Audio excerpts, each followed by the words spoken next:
Hello and good evening, my name is Morgannon, and I bid you all welcome to a review of the Gothic Remake, Nyras demo as it's called, which released on the 24th of February, and as far as I can tell is still available, so frankly, if you haven't given it a go yet yourself, you might as well. It's not terribly long, so there's nothing wrong with giving it a try before you delve into this video. But regardless, I just wanted to share my thoughts, my first impressions, general critiques and all that. So for reference, this demo is called a prologue, but it's debatable how much you would consider it canon. I don't think that really matters, just because there's really nothing of consequence you can do in the demo, save for one thing that clearly won't be canon in the final game, so suffice to say, this is really just a small little vertical slice to whet your appetite for what they're cooking up, I suppose. Now, despite being short, I do have a lot of thoughts on this. Let's not forget that a demo like this is released to really give you an impression of what they're trying to deliver with a final product. So, on that note, I pretty much have to judge it as a representative example of the work that they've been up to for the last 5 years. So, let's not waste a whole lot of time and just jump right into it. You might as well start with the visuals, since that's the first thing you're going to see, of course, when you start playing the game. The playable teaser back in 2019 was not a terribly pretty game, what with the overbearing shine, strange blue filter over everything, the muddy, sweaty faces all looking like the paint was melting off. So it's pleasant at least to see a massive leap forward in terms of quality on pretty much every front. The game is built on Unreal Engine 5, which has a pretty poor reputation with players these days, as it tends to come with a host of rendering and shader problems, and overall developers really seem to struggle optimizing it, lest we forget the 15-minute shader compiling every time one launched Stalker 2, for example. It's hard to really say how well the game will perform when finished, since the demo has a lot of distant objects and polygons and that sort of thing not visible from the playscape here, clearly omitted for the sake of optimization, so it's not unlikely that the final product will struggle on a lot more systems that can run this demo relatively well. For what it's worth, the game seemed to hold 60 FPS at 1080p for my system, with everything but global illumination quality turned up to max. I would say generally the game looks very good. The environmental detail is diverse, high quality, faces look a lot better than they did in the old playable teaser, view distance is pretty respectable. Surprisingly, for a modern game with a lot of close-ups of talking faces, I don't find the facial animations uncomfortably uncanny. That is, until you learn what kind of strange faces Nyras makes when you're holding a sword or a torch, for example. While a number of renders and concept arts of monsters have been released so far, the only ones we get to see in action here are mole rats, scavengers, and a typical goblin. The mole rats and goblin look reasonable. I have no real complaints on the design or aesthetic or whatever they're going for, but I'm just not particularly a fan of these Cubone-like scavengers. The original scavengers had a distinctly bony-looking face and dinosaur appearance, but this feels even more cartoony in a way, despite looking and sounding less goofy. Somehow the contrast between the stark white bony plates and the darker, almost black skin gives them a much less natural look than the original. This is arguably a bug, but one I couldn't help but notice. All corpses seem to need to die again every time you reload, which causes the ragdolls to reset and the dying sound effects to play all over again.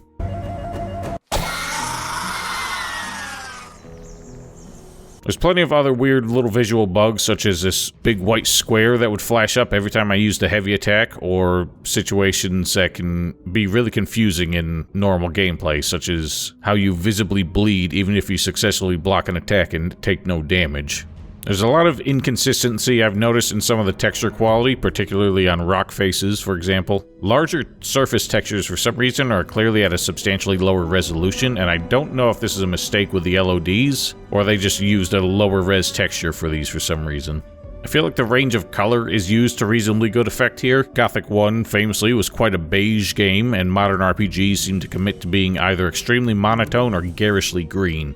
The contrast between green foliage, muddy brown, and stony tones works pretty well here, I would say. I would suggest that more diverse, colorful wildflowers and that kind of thing would add more visual interest to the environment, but perhaps it's a better idea for gameplay's sake to make lootable plants and stuff stand out more colorfully instead. There's a lot of cute little environmental details and animations like falling leaves, butterflies, and even swarms of insects buzzing off of foliage when you disturb them, which is a nice touch. Makes the world feel a little bit more alive. However, a lot of other environmental animations look a little strange, such as grass and other short, dense foliage being animated very strangely, with this weird water-like wave effect when you walk into them and a grainy appearance as they move around, which stood out really harshly because of how much moving grass there is as you walk around looking for plants on the ground and stuff. These flaws in the visual effects may just be an Unreal Engine problem for all I know. I've seen many other games on UE 4 and 5 that have similar problems with grass effects and that kind of thing. I feel like the animations for things like fire and water are pretty poor by modern standards. The water in the lake has a weirdly gelatinous appearance to it, and the splashing animations on the rocks look really out of place for such gentle waves. Water reflections are also not particularly great. The puddles in the mine, for example, don't reflect the actual ceiling of the cave, as if the wrong reflection was applied.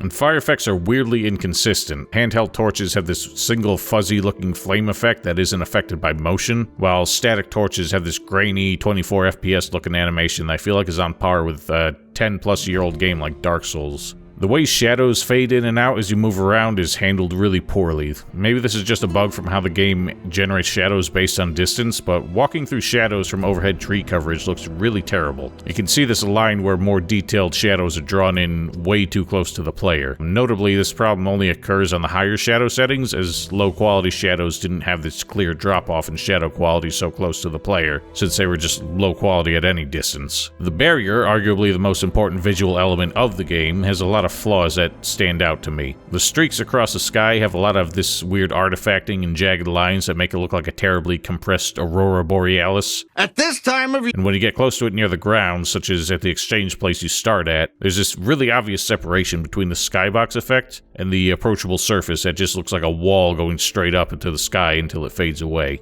The wall effect has a lot of the same issues as the skybox, but still looks substantially better. My one semantic criticism is that the barrier effect in the original game was very subtle during normal weather and really only stood out in storms. And I feel like that was one of the best effects in the game, hands down, but I fear the developers here don't want the barrier to go unnoticed. Can't say I'm a fan of the UI whatsoever. It's just this pretty generic modern fantasy styling all over with the sharp lines, these weird diamond and chipstone accents, shiny flourishes, sharp fonts and all that. I really miss the original aesthetic of like old leather and parchment and simple fonts personally, but this just seems to be the style these days. I don't know. I blame Skyrim as usual. Breaking Out of Bounds wasn't a terribly enlightening experience given that the world beyond the demo boundaries is completely barren, but the landscape was enough to give the impression that everything will be where it's supposed to be. What it doesn't give me is a sense of what they're adding to the colony to include new set pieces or generally expand the scale of the world, which at least at some point in time they suggested was the plan, but I didn't really see anything out there in the big wide world that looked like it was going to hold anything new. Moving on from visuals, let's get to the audio a bit. I would say, in terms of voices, Diego sounds alright. They've kind of gone the Arcania route of giving him a noticeably Hispanic accent. This exchange zone belongs to the old camp. Until you're one of us, we can't let you wander around here after dark. Just try to find somewhere well sheltered. Our boys sighted a shadow beast near the canyon, and they come out at night. But it makes him sound sort of like a compromise between the Arcania and Gothic 1 versions of Diego. And I certainly expect will disappoint people a lot less than the Gothic 2 Diego. There's still a lot of inexplicable British accents on display here. Diego told you what to do, didn't he? I only have a few...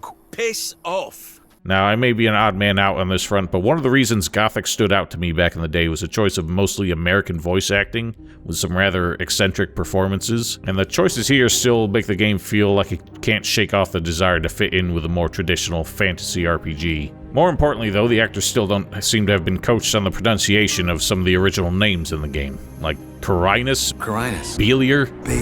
What is this malarkey? There's a general lack of sound effects where I feel like they are needed and clearly are supposed to be. Taking or parrying hits, for example, sound exactly the same, and there would be no sound effect playing if you hit an enemy right after parrying them.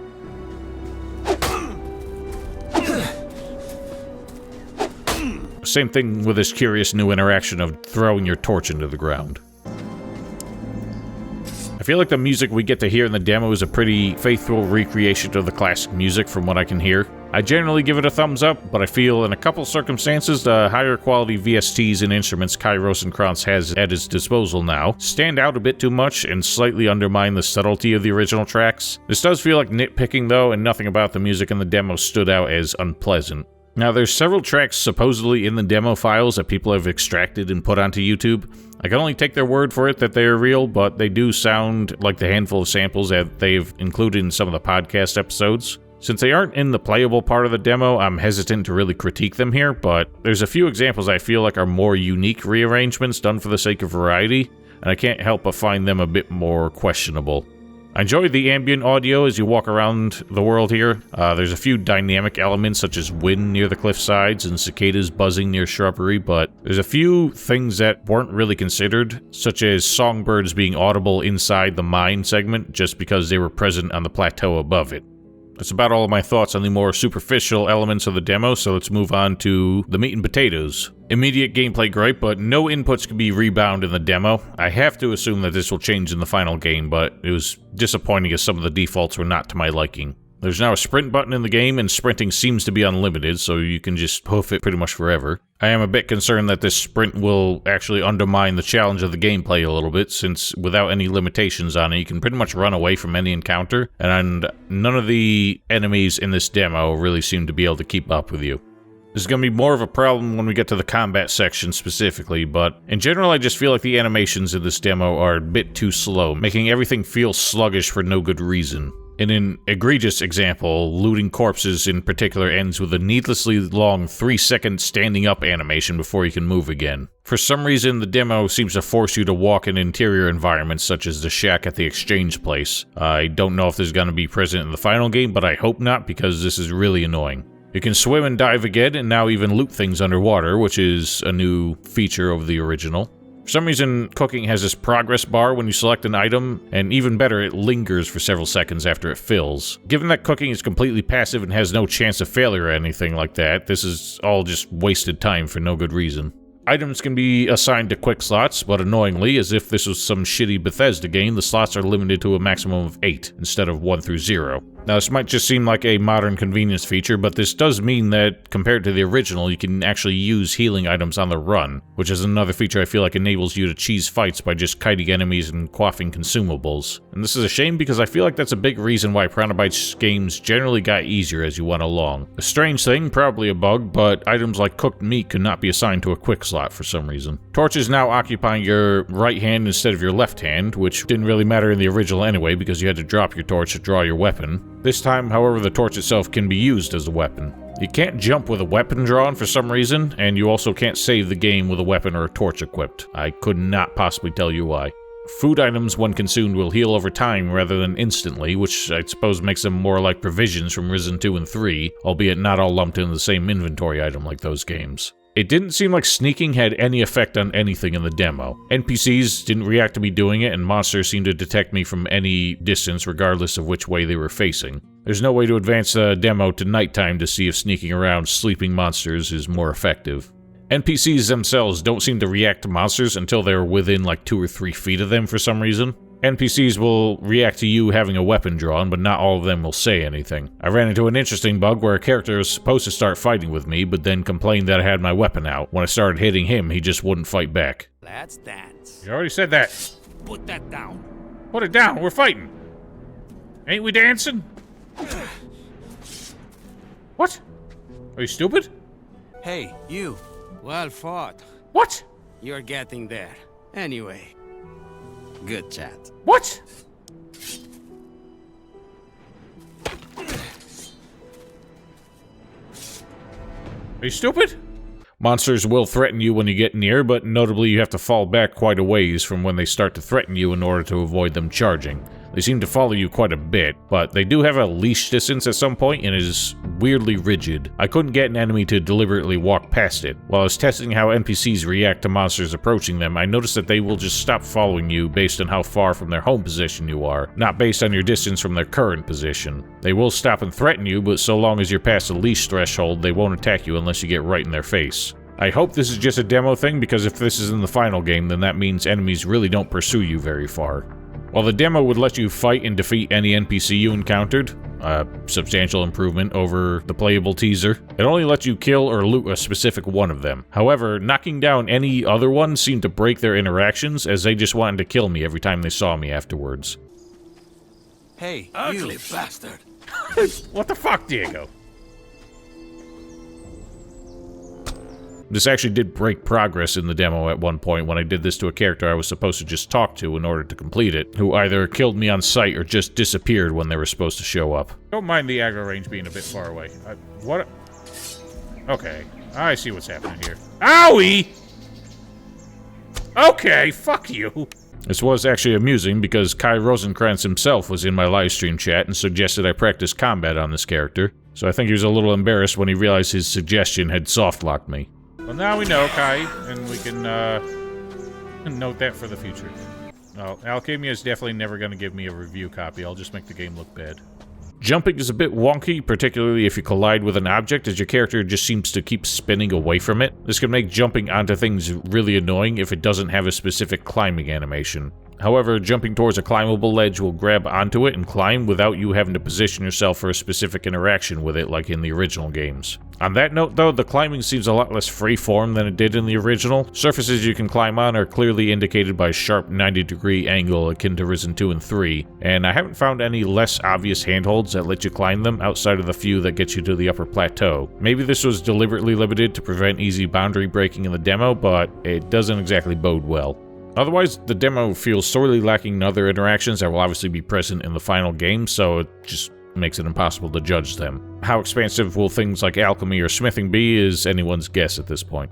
So with the general gameplay elements out of the way, it's time to get into the combat here, which is, I'm sorry to say, hands down the weakest thing in the demo, which bodes ill because combat is necessarily the part of the game you're going to be engaging with the most. There's no magic spells in the demo, so there's nothing to judge on that front, so we only have melee and bow combat to look at. Bows themselves are very basic, nothing to really critique here. Third-person aiming, as is style these days, rather than the original lock-on aiming and hit chance based on skill and distance. Headshots do appear to cause more damage, but you do need to draw the bow fully for max damage and accuracy, which takes a while to get to. I suspect that increasing your bow skill will make drawing the bow even faster. But melee combat, frankly, is a complete mess as far as I'm concerned. I can't really find anything positive to say about it, so let's just take it apart piece by piece. Rather than the For Honor ripoff that the playable teaser gave us, this is a much more conventional combat system, but with 4 attack types. Left and right swings, a stab, and a heavy chop.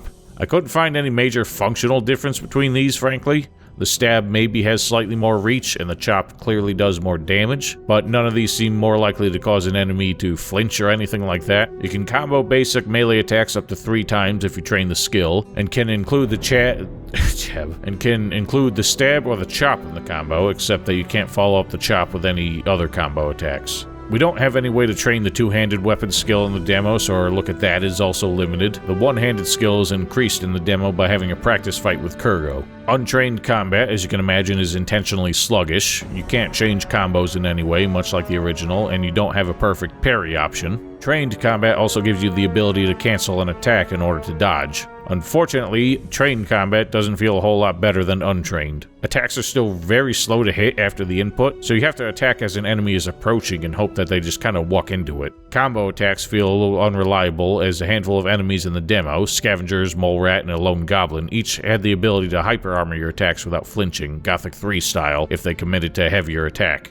Enemies also just don't seem to react consistently to getting hit, particularly after certain animations, such as when you parry them, so it just looks strange as well. So far as I can tell, dodging has no invincibility frame, so it's purely a positioning mechanic. Obviously, the intent of it is to use it to get out of reach of an enemy attack. Unfortunately, it's very short-ranged, and while it initiates quickly, the full movement takes longer than most games I can think of. Enemy attacks feel like they have a fairly wide hitbox and can track you to some degree, so I never really managed to use it to sidestep an enemy attack or do anything other than retreat. Supposedly, according to the options, double tapping the dodge button should perform a roll, but this just didn't work in the demo, so I have no idea functionally how it's supposed to be different. Holding block just seems borderline useless, as stronger monster attacks will get through it, and NPCs just didn't seem to be blockable at all. So the solution to everything is just parry, parry, parry.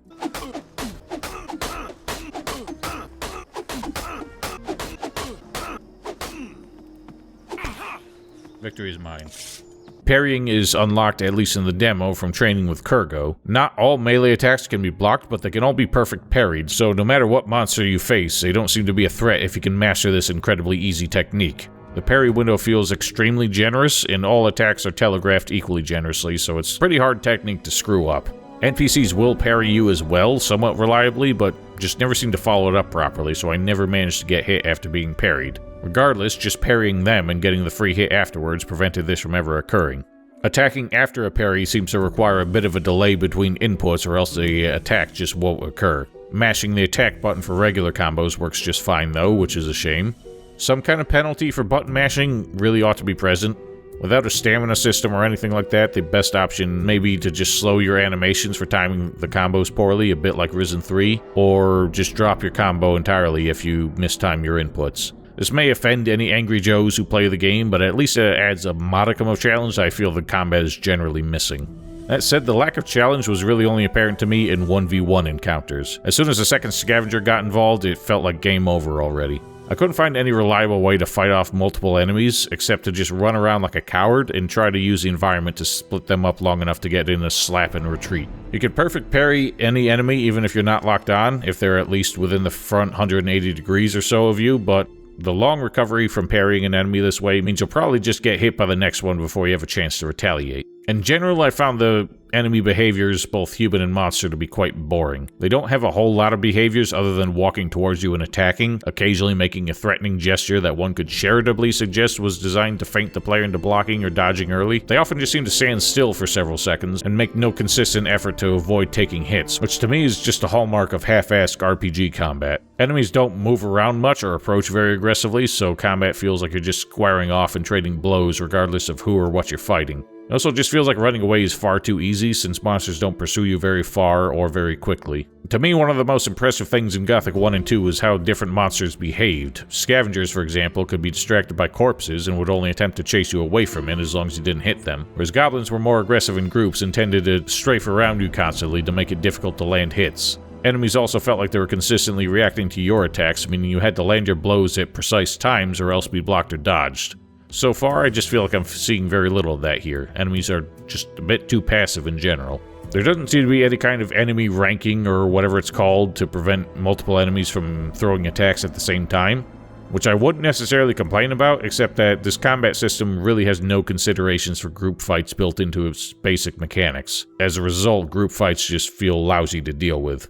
Quite amusingly, Drax tells you that scavengers are best dealt with by rushing up and just wailing on them, which not only is completely contrary to his own advice in the original game, but it's really a terrible way to deal with a group of scavengers since they will probably just kill you before you manage to take one down. So between combat, movement, and general interactions, I just found myself frustrated at the sense of slowness in this game. I wouldn't say Gothic was a terribly brisk game, but this demo just really felt like a slog after a couple runs because the combat and interactions just flow like treacle. I feel like a 25 or even 50% increase in combat animation speed would make the game feel a lot more interesting. The jank could become more manageable if you just didn't feel like everything moved through molasses. And that pretty much sums up my thoughts on the gameplay front. Like I said, the final release has a lot of mechanics and skills and stuff that we don't get a glimpse of here, so there's nothing much to judge there. Nor there is really a whole lot to evaluate in terms of plot and characters. While the playable teaser gave us a couple of original characters to get to know, this one is completely dedicated to familiar faces. Diego is far less overbearing than he was in the playable teaser version, since that one just seemed to be in love with you from the moment you showed up. Here, he more or less just shrugs you off as one would expect in the circumstances. Look, usually I'm the guy who gives the Greenbloods the rundown. But a rock slide cut us off from the valley, so I have other things on my mind right now. Ori does still feel a lot like his playable teaser self, albeit less sarcastic. Sadly, his strange personality was one of the few I enjoyed quite a bit in the PT. I have some questions. That's so. Well, what I have is a parched throat. How's this? You find me a bevy, then you can ask like there's no tomorrow. Drax feels a bit chummier than he did in the original, while Ratford is a bit of a dick until you help him out, but they were pretty minor characters in the original game, so I suppose they just wanted to give them a bit more personality here. Still a bit grumpy that Drax's advice on hunting scavengers is completely off base from what he said back in the day. What's the strategy? There ain't one. Those birds are as dumb as rocks, so you charge in and make short work of them. Kurgo mostly seems a lot quieter, and his accent has changed a bit, but otherwise he's pretty consistent, still curious about the outside world, and still seems to like to get to know newcomers. Good to meet you. Hey, listen, why don't we chat for a bit? You could tell me the latest from the outside, and I can give you some advice that will help you stay alive here. Whistler's here too. Piss off. And lastly, Nyras himself just feels like a pretty blank character. His voice is unmemorable, and he doesn't have many chances to crack wise or show an attitude. He just feels like a pretty generic dude, so we don't really get an impression of how he would ultimately become the snotty, fanatical champion of the sleeper he ultimately believed himself to be. The demo does end with this really bizarre zoom-in of the sleeper mask with inexplicable eyes before Nyras declares in terror, "He's real." Obviously, this is just heavy-handed foreshadowing for what Nyras would ultimately become, but it comes out of nowhere at the end of the demo and kinda took me aback. But it's been a while. You played it more recently than me. What was that? What He's real. was that? And that, I feel, sums up all my thoughts that I had while I was playing this demo. I can tell overall that they're making an effort to be more faithful to the original than the playable teaser was, and that effort has paid dividends, but the combat has far too many flaws, in my opinion, to be given a pass.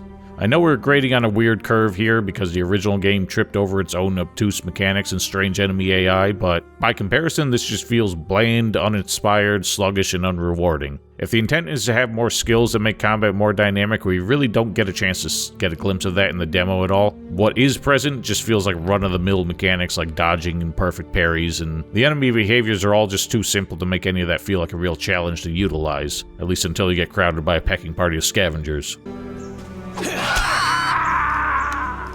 I really hate to say it, but I feel like the lousy For Honor ripoff of the playable teaser had more potential than this. A massive expansion of enemy AI and reactions would be the most essential step to improving the fun and challenge of the system, followed by improving the animation quality and responsiveness in general. Then I feel like we need more skill variety to really mix things up. Again, we're comparing to Gothic 1 here, which didn't have a whole lot of that, but since they made it clear that they want to do better than the original on this front, there's a lot more room for new ideas that still fit in with the spirit of the original. Things like feinting or attack morphing to keep you on your toes, improvements to player and enemy mobility that allow groups to be simultaneously more threatening but more manageable once you know what you're doing. Obviously, these are all complex things to be sure, but right now this demo shows us a game that just feels years behind the standard of action RPGs, let alone one showing us anything new. Beyond that, a large amount of polish is still needed. The animation jank, dodgy movement, missing sound effects, and handful of significant bugs in what should be a pretty thoroughly tested demo at this point leave me a little disappointed overall in the care taken with this project. It's been over 5 years since the game was formally announced as in development, so it's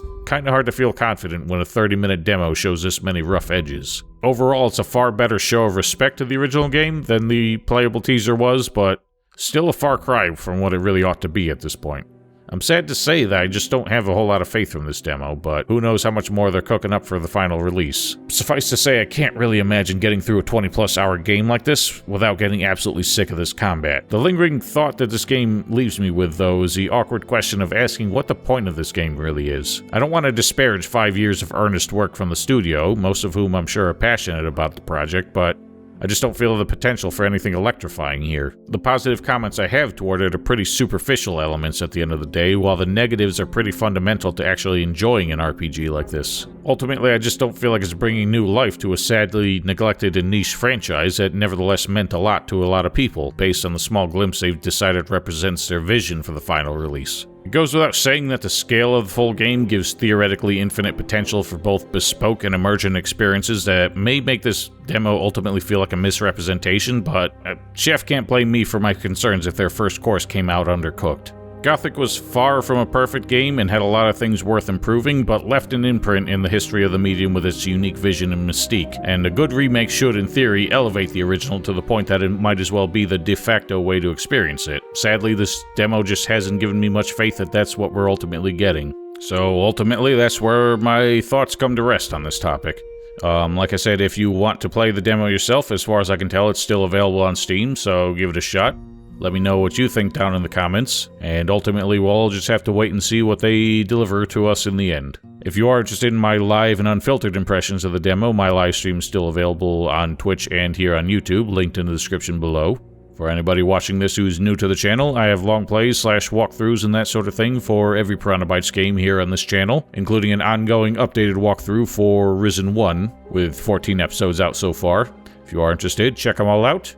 You can catch regular live streams on this channel every Saturday and Sunday, 9 a.m. EST for the moment. Otherwise, I hope you all stay safe, stay healthy, and I suppose we'll see each other in the colony again.